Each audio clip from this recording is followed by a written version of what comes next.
সমগ্র নারী সমাজের জন্য তিনি গর্বিত একজন মা হয়ে থাকবেন। এতগুলো বাচ্চাকে বাঁচাতে গিয়ে তিনি আসলে মানে প্রমাণ করেছেন যে তিনি মা, তিনি একজন শিক্ষক এবং তিনি একজন মা। আমরা আসলে মাহিরিন চৌধুরী, যিনি জাতীয় বীর আমরা মনে করি সমগ্র নারী সমাজের জন্য, তার আত্মার মাগফিরাত কামনা করার জন্য, তার কবরকে একটু আমরা মনোজাত করার জন্য এখানে এসেছি। তার পরিবার, সমস্ত পরিবারের সমবেদনা জানাতে আমাদের দেশনেত্রী বেগম খালেদা জিয়ার পক্ষ থেকে এবং দেশনায়ক আমাদের ভারপ্রাপ্ত চেয়ারম্যান জনাব তারেক রহমানের পক্ষ থেকে, এবং ওনারাই আমাকে বলেছেন আমরা মহিলা দলের সবাই এসেছি। কারণ এই যে আমাদের এই শোক সমস্ত পরিবারের সমবেদনা জানানোর আমাদের ভাষা নেই। আমরা যারা হারিয়েছে তারাই শুধু এটা উপলব্ধি করতে পারবে। আমরা শুধু দেখছি, আমরা মাঝে মাঝে বাকরুদ্ধ হয়ে যাচ্ছি, ভাষা হারিয়ে ফেলছি, কিন্তু তারা যে হারিয়েছেন সেটা তো তাদের একদম নিজেদের মানে ভিতরের ব্যাপার। তবে মাহিরিন চৌধুরী এতগুলো বাচ্চাকে বাঁচাতে গিয়ে তিনি আসলে মানে প্রমাণ করেছেন যে তিনি মা, তিনি একজন শিক্ষক এবং তিনি একজন মা। কারণ এই বাচ্চাগুলোর সঙ্গে তার তো রক্ত সম্পর্ক ছিল না, ছিল হয়তো আত্মার সম্পর্ক। তিনি সবগুলো বাচ্চাকে নিজের বাচ্চা মনে করেছেন। এখানে তিনি তার ভাই বোন, স্বামী, পরিবারের কারো কথা চিন্তা করেন নাই। তার নিজের দুটো নাবালক সন্তান আছে, ছেলে সন্তান, তাদের কথা চিন্তা করেন নাই।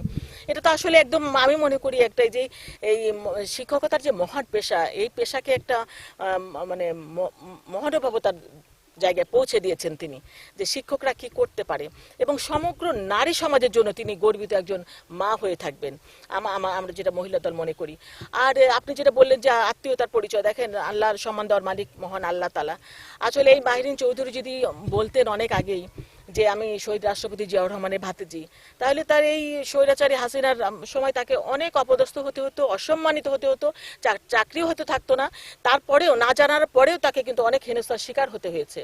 তো তার কপালে এই যে সম্মান মহান আল্লাহ তাআলা রেখেছিলেন জন্যই তিনি আজকে সম্মানিত বীরের মর্যাদা পেয়েছেন, যেটা আমরা সমগ্র মানে নারী সমাজ আমরা গর্ব ভরে বলতে পারি যে তিনি একজন গর্বিত মা, এবং আমরা গর্ব করি যে আমরাও একজন নারী হয়েছে এবং সমগ্র নারী সমাজ যেন মাহিরিন চৌধুরীর মতো দৃষ্টান্ত স্থাপন করতে পারি। ভাই ধন্যবাদ। রাষ্ট্রীয় সম্মান তো তাকে অবশ্যই দেশে আগে হওয়া উচিত ছিল। দেখেন আপনাদের মালয়েশিয়ার প্রধানমন্ত্রী তাকে যে সম্মান দিয়েছেন, তারপর আরেকটা দেশের প্রাইম মিনিস্টার দিয়েছেন, যেটা তার সবার আগে প্রাপ্য ছিল বাংলাদেশের এই উপদেষ্টাদের পক্ষ থেকে। প্রধান উপদেষ্টার উচিত ছিল তাকে এই প্রথম একদম রাষ্ট্রীয় সম্মান দেওয়ার। আমি মনে করি পাইলটের আগে তাকে দেওয়া উচিত ছিল। অথচ যখন এটা জানাজানি হলো তারপর আস্তে আস্তে শুরু হয়েছে, কিন্তু এইটা তো তার হওয়া উচিত ছিল না। এটা উচিত ছিল যে সবার আগে তাকে একটা জাতীয় বীরের মর্যাদা দেওয়া। RICL TMX, যুগের পর যুগ স্থাপনা থাকে মজবুত। এবং আমি মনে করি যে এখনো ওনাদের সময় আছে, ওনারা যাতে এই জিনিসটা করেন, যদিও অনেক লেট হয়ে গেছে, অনেক দেরি হয়ে গেছে, তারপরেও আমি মনে করি এটা তার প্রাপ্তিতা। সেজন্য অবশ্যই তার প্রাপ্য সম্মান তাকে অবশ্যই দেওয়া উচিত। এবং আমরা সরকার কি দিল না দিল আমরা ওটা কেয়ার করি না, কিন্তু আমরা সমগ্র নারী সমাজ মনে করি তিনি আমাদের হৃদয়ে আছেন, থাকবেন, এবং তার আদর্শকে ধারণ করে আমরা যেন নিজেদেরকে মাদেরকে এগিয়ে নিয়ে যেতে পারি। এবং শিক্ষকদেরও বলবো তিনি যে শিক্ষকতার মহান পেশাকে মহিমান্বিত করেছেন, সেটা যেন মহান শিক্ষকরা যেন এটাকে ধারণ করে।